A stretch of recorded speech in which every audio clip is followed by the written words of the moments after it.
अस्सलाम वालेकुम। अच्छा जी, अपने अच्छे एक्सपीरियंस तो हर कोई शेयर करता है, लेकिन आज मैं अपना सबसे बुरा एक्सपीरियंस आपके साथ शेयर करने लगी हूँ। वो ये है कि सर्दियों की ये बात है कि जब मेरा दिल किया, समझे कि मेरे अंदर एक शौक़ पैदा हुआ कि साग के साथ जो है ना, सर्दी है, इतना मज़ा आएगा साग के साथ क्यों ना चावल की रोटी बनाई जाए।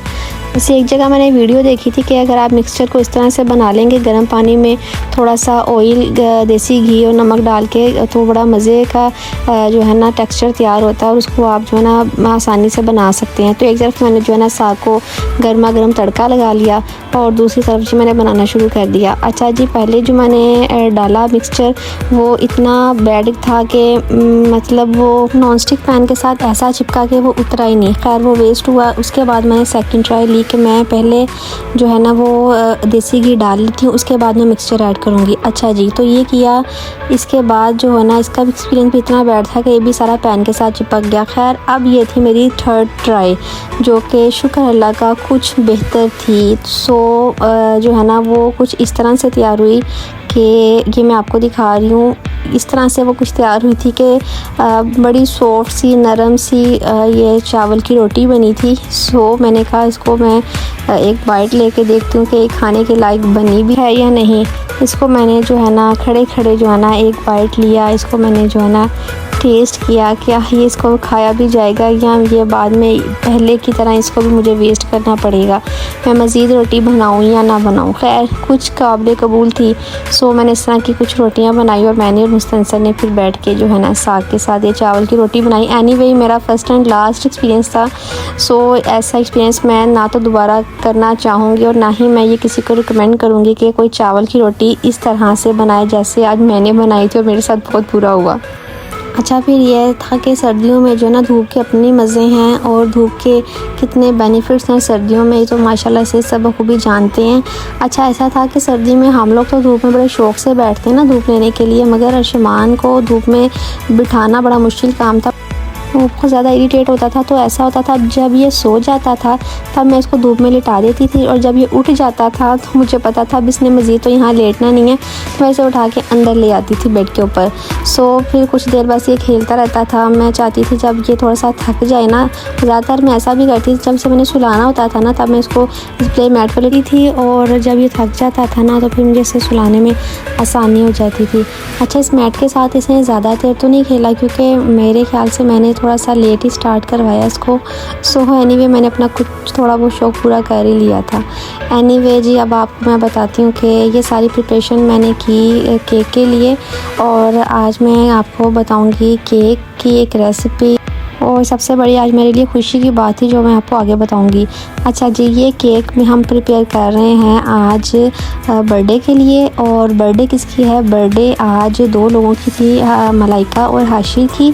सो दोनों के लिए एक एक केक बनना था। सो हम लोगों ने एक एक बाहर से ऑर्डर कर लिया और एक केक मैंने खुद बनाने की ज़िम्मेदारी ले ली। सो ये 2 पाउंड्स का केक है जो मैं बना रही हूँ। ऑलरेडी रेसिपी आप लोग जानते हैं मेरी, जो मैंने ऑलरेडी आपको बताई हुई है। सिर्फ इसमें चेंज ये था कि मैं जो 1 पाउंड का केक बनाती थी आज मैंने 2 पाउंड के हिसाब से वो चीज़ें सारी डबल कर दी थी। बाकी आपको वीडियो देख के अंदाज़ा हो रहा होगा मैंने सारे स्टेप्स जो हैं वो ले लिए हैं और जो है ना अपनी चीज़ें आपको दिखा भी दी हैं और जो है ना तरीका तो ऑलरेडी आप लोगों ने देखा भी हुआ और मैंने आपको एक बार फिर से दिखा दिया।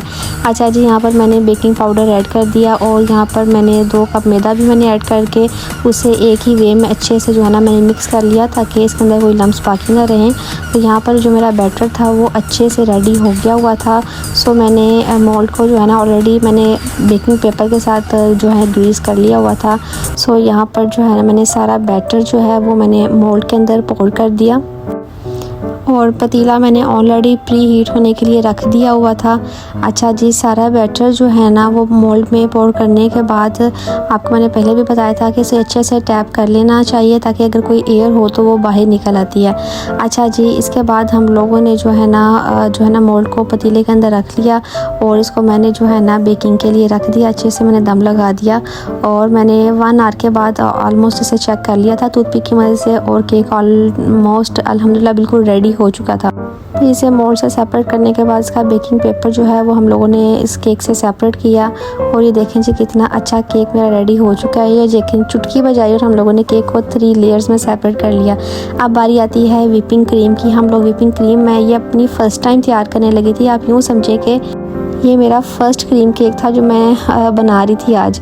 अच्छा, जिसमें आइसिंग शुगर मैंने ऐड की अपने टेस्ट के अकॉर्डिंग, जितना आप मीठा रखना चाहते हैं। मैंने 2 स्पून्स लिए थे।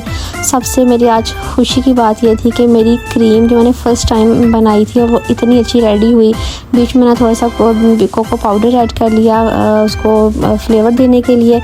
और यहाँ पर मैंने शुगर सिरप भी रेडी किया था जो मैंने केक की लेयर्स के ऊपर पहले उसको लगा लिया केक के स्पंज को सॉफ्ट रखने के लिए। उसके बाद जी मैंने सारी क्रीम अप्लाई की सारी लेयर्स के ऊपर। और जी उसके बाद सबसे मुश्किल काम जो अब तक मुझे लगता है वो मुझे क्रीम को जो है ना सेट करना लगता है। केक का ही सबसे औखा काम है क्रीम को सेट करना। अच्छा जी, जैसे तैसे करके आखिरकार मैंने क्रीम को जो है ना सेट कर दिया। उसके बाद मेरे पास एक आइडिया आया। मैंने जो है ना स्ट्रेनर की मदद से सारे केक के ऊपर मैंने कोको का पाउडर जो है ना वो स्प्रेड किया। उसके बाद मैंने क्रीम की मदद से केक के ऊपर हैप्पी बर्थडे लिखा। नॉर्मली लिखने के लिए पेपर जो है ना पॉलीथीन बैग भी यूज़ किए जाते हैं, लेकिन ये मेरे जो है ना मामू स्पेशल जो है ना वो सऊदीया से लेकर आए थे। बड़ी देर से इसको मम्मा ने संभाल के रखा था, तो मैंने जो है ना आज इसको फ़र्स्ट टाइम जो है ना आज यूज़ किया था। और जी देखिए मेरे टूटे फूटे फूलों पर मत जाए, मेरे फ़र्स्ट टाइम की मेहनत को देखें मैंने कितना अच्छा केक बनाया जी। अच्छा जी, उसके बाद सब ने बैठ के पहले हम लोगों ने खाना खाया। और खाना खाने के बाद जो है हम लोगों ने कहा केक की सेलिब्रेशन करेंगे। मिल बैठ के खाने का माशाल्लाह अपना ही मज़ा है। उसके बाद ये बारी आती है केक की। ये जी है मेरा केक और वो हम लोगों ने बाज़ार से ऑर्डर किया था। सबसे पहले हम लोगों ने हाशिर की बर्थडे सेलिब्रेट की। उसके बाद ये बारी आती है मलाइका की। जी मलाइका ने जी अपना केक कट कर लिया। उसके बाद ये बारी आती है इनके गिफ्ट्स की। तो गिफ्ट्स में हमारे में से तो कोई भी नहीं लाया। फिर सब ने जी हैं कैश में जो है ना कैश दिए बच्चों को। मुझे लग रहा था मैं ही दे रही हूँ, लेकिन मेरे अलावा बाकी सब लोगों ने भी फिर कैश दे के ही जो है ना बच्चों को खुश कर दिया था। उसके बाद जी मैंने सबको केक सर्व किया। Hope so you guys enjoyed my video. Thanks for watching my video. Take care. Allah Hafiz.